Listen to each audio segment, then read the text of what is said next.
ka-Becky. So dito tayo ulit sa channel ko na Mad Max Moto Parlor by Becky Works Edel Llamas. Search nyo sa YouTube yan, type nyo lang yung pangalan kong Edel Llamas. Makikita nyo na agad. Dito yung YouTube channel ko. So ito na naman tayo, another day, another blessings po. Galing kay Lord sa taas. So guys, makikita nyo, bumalik, parang stuck ulit. Walang nangyari. Ngayon ito, babalutin ko muna yung relay ko. Dito ko siya ipapesto kasi. Yan. Para malinis, walang nakahambalang na relay doon. Malinis tignan. Babalot ko lang to. So guys, mga papa, ito na. Ang katotohanan. Ito na yung relay ko, dyan nakapesto. So itong green yung 30, dito ko na sa baba ilalagay. Kasi tatakbo sa battery yan. And yung black, which is yung negative ko, dito na rin yan. Kasi sa battery tatakbo yan. Pero magtatap din ako dyan papunta sa body ground. Papalakasin ko yung body ground. Sabi ko nga sa mga past videos ko, hindi dapat positive nang lumalakas pati body ground. Dinadagdagan. So itong dilaw ko, ito yung para sa 85 ng coil. Ito yung mag-switch. So itong pinutol ko na blue-black na nakakonect pa sa ignition dito sa harness ng Yamaha. Susugatan ko siya. Doon ko siya i-connect sa 85 ng relay ko.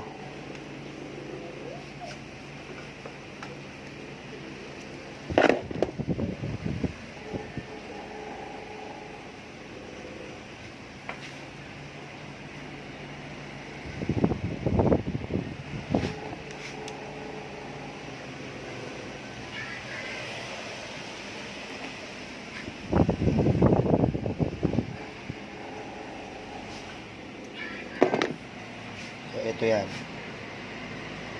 Yung dalawa magkasama.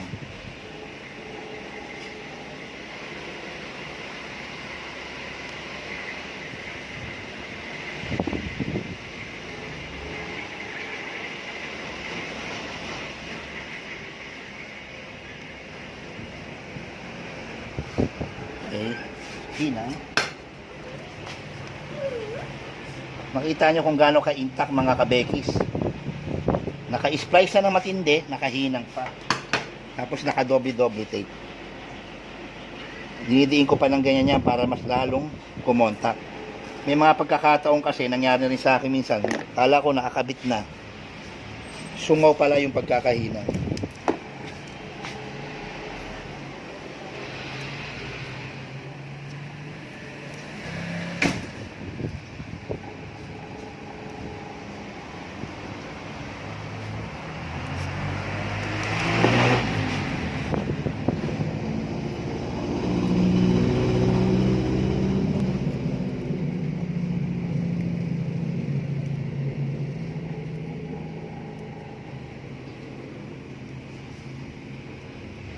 Yan.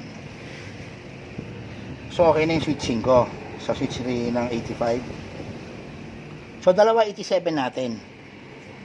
So sabi ko nga sa ibang video ko rin, 30 amp naman tong Bosch relay. Itong isa standby muna. So isang 87 lang gagamitin ko. Ito yung kaputol na blue black. Ito yung umakit sa taas sa switch, sa stock na left switch. So yung dalawa i-connect ko.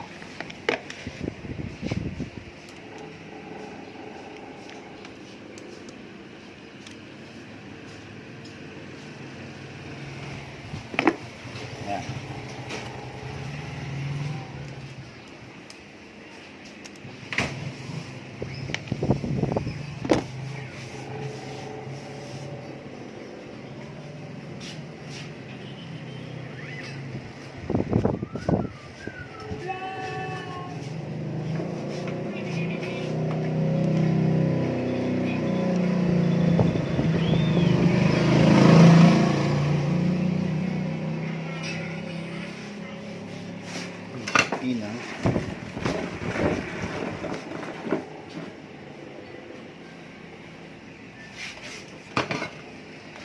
So may power na tayo papunta sa taas.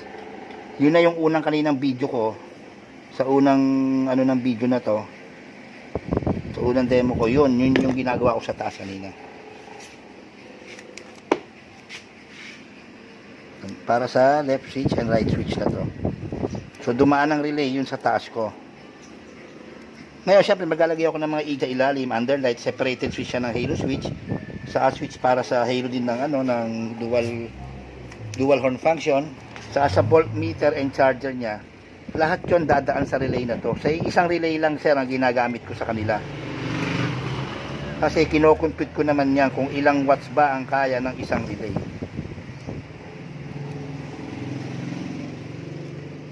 Yan. Okay na ako dyan.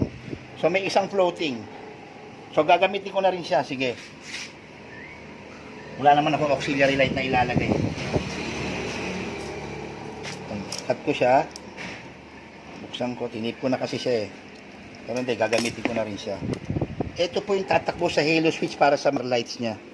Kasi separated switch nga kako. At papunta sa supply ng voltmeter and charger. So meaning, dumaan lahat. So pag na-fuse to, if ever ma-fuse to, mamamatay lang lahat yung ilaw na kinabit ko sa relay. Pero functional pa rin, aandar pa rin yung motor. So madali siyang i-troubleshoot. Ngayon, pag namatay yung motor, yung fuse ng motor namatay, pero ibig sabihin nun, wala sa wiring ko naging problema. Madali siyang i-troubleshoot, madali malaman kung saan nagmula yung problema. So ito na yan.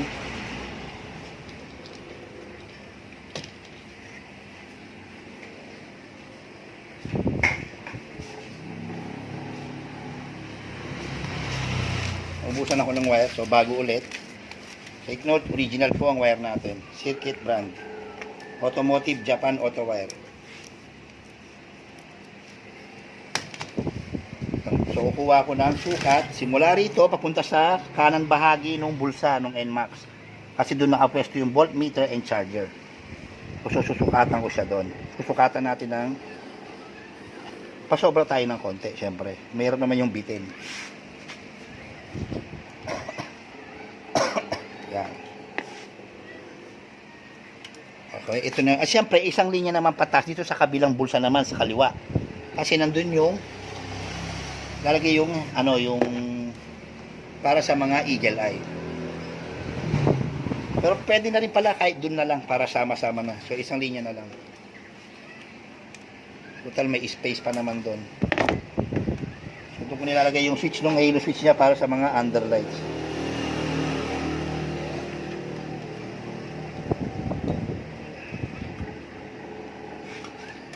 Sa pag-electrical po, ang pinakasikreto po dyan, pasensya dapat po. Hindi ka magmamadali, hindi kayong maiinis. Maiinip, yun, nagsabihin ko. Huwag kang mainip. At lang huwag kang mainis. Kasi po, mahal ang patis. Ganun guys.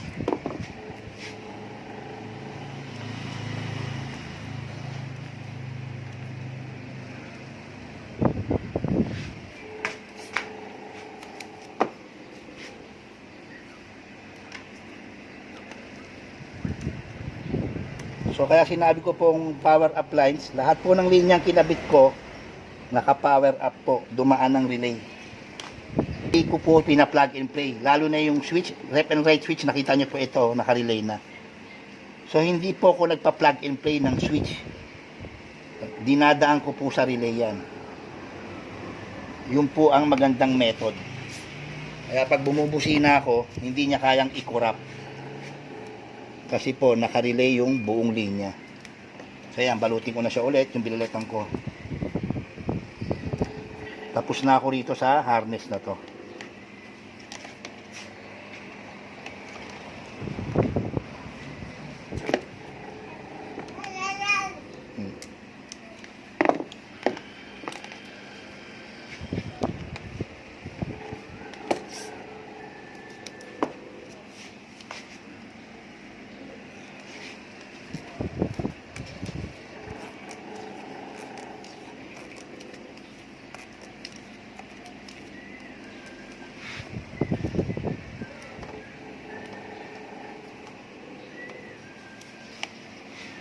Okay, ito pupunta sa kanan bahagi ng bulsa sa mga voltmeter and charger and switch ng eagle eye para sa mga underlights, harap likod. Ito naman yung sa park light. So pa isa-isa po tinitape po yan.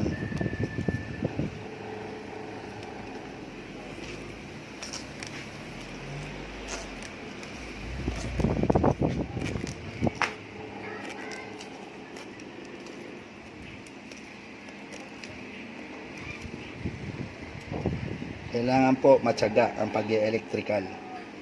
Hindi ho nakukuha sa pabilisan yan. Ngayon kung mabilis ka gumawa at yun ang pinagmamalaki natin, di wow, ikaw na nanalo po.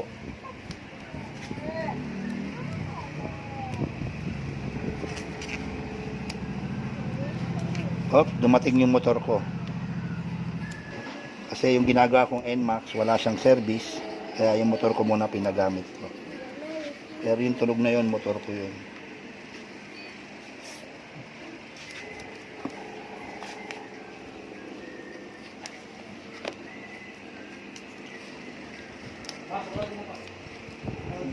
Papa.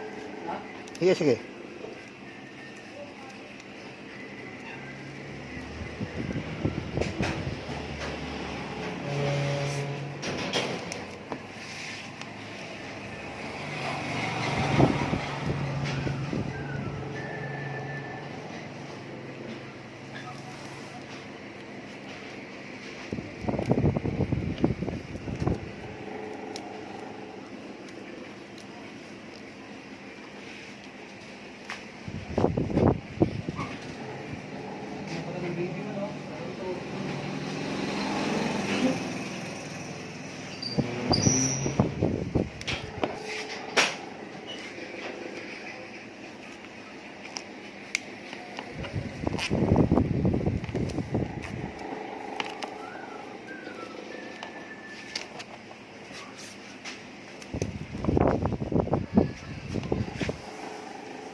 Kung makikita nyo yan mga kabekis, parang stock pa rin yan.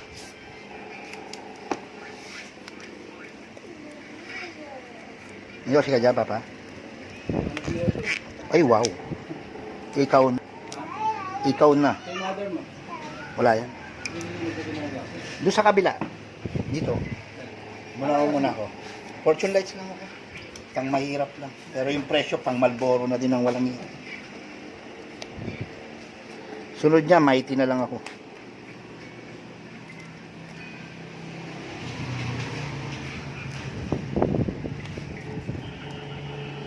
Sa tape po, hindi ako nagtitipid mga kabekis.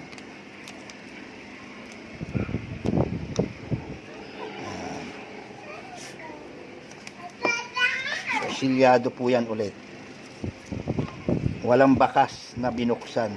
Pero na-modify na yung wiring. So ulitin ko po yung pinakita ko po sa inyo. Paano ako mag-power up ng at paano ako parang battery drive ang tawag. Kasi nilagyan natin ng switch left and right para may patayan yung headlight at yung park light. So pati yung likod na tail light niya, tangay na rin dito, mapapatay na rin siya.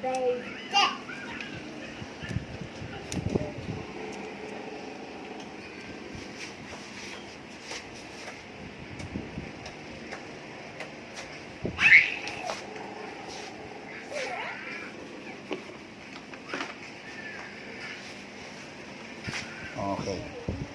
Balik dyan. So, nakita nyo, set. Tapos na. Yun na po yung power up ko. So, yung lumabas ng mga linya, i-connect ko lang sa low ng headlight na sinorkat ko.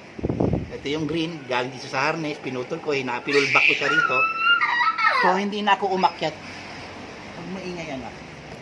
So, hindi na ako umakyat doon sa may headlight socket para doon ako magputol tapos i-connect. Masyadong halata. So, dito wala kami kitang umakyat na wire o bumabang wire. Walang kalat, malinis. So, lahat ng wiring ng motor na ginagawa ko, ganun po. Ganun ang ginagawa ko, kaya malinis siya. Tapos, itong isa sa park light, na galing din sa right switch, kukonect ko na lang. Yung isa uling linya, yung pupunta sa voltmeter and charger, at sa halo switch ng mga Eagle Eye. So, ganun po kalinis. Tapos na ako rito. So, ito na lang i-connect ko sa battery. Tapos, pagdadagdag ako ng linya, negative ground, galing doon sa may regulator, yung screw doon, bababa dito, kukonect ko sa block nito, tapos tatakbo naman to sa battery. So, series connection ang ginagawa ko.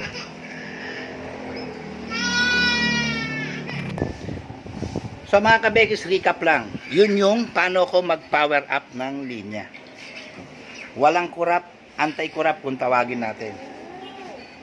Ayan po, yung relay. So, ito nga yung sa low. Dito po yung ko-connect. Ito yung may sugat na to. Galing po sa right switch yan. So, kita nyo, hindi na ako aakit pa doon sa socket doon para magputol. So, malinis na. Dito na ako sa harness tumira sa gitna. So, malinis siya. Yung isang linya naman ito is for park light. Ito po. Ito naman po yun. May paltandaan ako, ayan, may sugat. Ito rin may sugat na isa. Yung sa headlight po, may sugat na dalawa. Ayan, dulo saka gitna. Sa green yan. At yung isa naman po, yung mahaba, tatakbo sa kabilang bulsa. Para sa voltmeter and charger and halo switch para sa mga Eagle Eye natin. Okay po. So, yun po yung sikreto ko ng power up lines. So, sa tingin nyo, mga sir, mga papa, sa mga nag-request po sa akin yan, shoutout sa inyo. So, ito na po yung video. Pag tunos ko, thumbs up nyo na lang. At kung may tanong pa ulit kayo, PM nyo lang ako. Madali naman akong sumagot. Pero pag may ginagawa tayo, hindi ako nakasagot agad dahil nga may tinatapos ako motor. Gaya nito, hapon na, wala pa yata ako sa kalahati dahil marami kong gagawin sa motor na to. So, subscribe lang kayo mga papa, mga kabeki. Marami pa tayong gagawin na video. Marami akong nakapending na i-edit ko pa yung video. Mga ituturo ko, marami. Dual horn function. Ito yung hazard kanina, pinakita ko na. Paano ako mag-dual horn function. Paano ako mag-passing light. Paano rin ako mag-passing light na kahit nakapatay, pwede pa rin siyang i-passing light. So, lahat po ng ginagawa kong concept na yan, sarili ko pong akin yan. Wala akong pinagkokopyahan, walang Google, walang YouTube, puro galing po sa sariling idea ko. Ginagawa ko siya, diagram, on the spot. May mga nakakilala po sa akin, pati yung mga taga-Yamaha na tropa, alam nila yan, on the spot ako gumawa ng diagram. Hindi ako nagsisave. Kaya pag umulit-ulit ako, bakante ng mga ilang oras, o ilang araw, ilang buwan, tapos pinagawa ulit sa akin yon, nangangapala naman ako kasi hindi ko siya sinisave. Nasa utak ko lang yung ginagawa ko. Kahit po yung ginawa natin na dual horn function na pwedeng i-passing light, pati yung busina, pwedeng isabay doon. 2017 po, ginawa ko na noon yun. So, hindi po tayo delayed. Na kung akala nyo late ako nagpo-post ng video na to. Hindi ako delayed. Dati ko na pong ginawa yung mga yan. So, shoutout sa inyo mga papa. Click nyo lang subscribe. Marami pa tayo ilalabas. Thank you. God bless.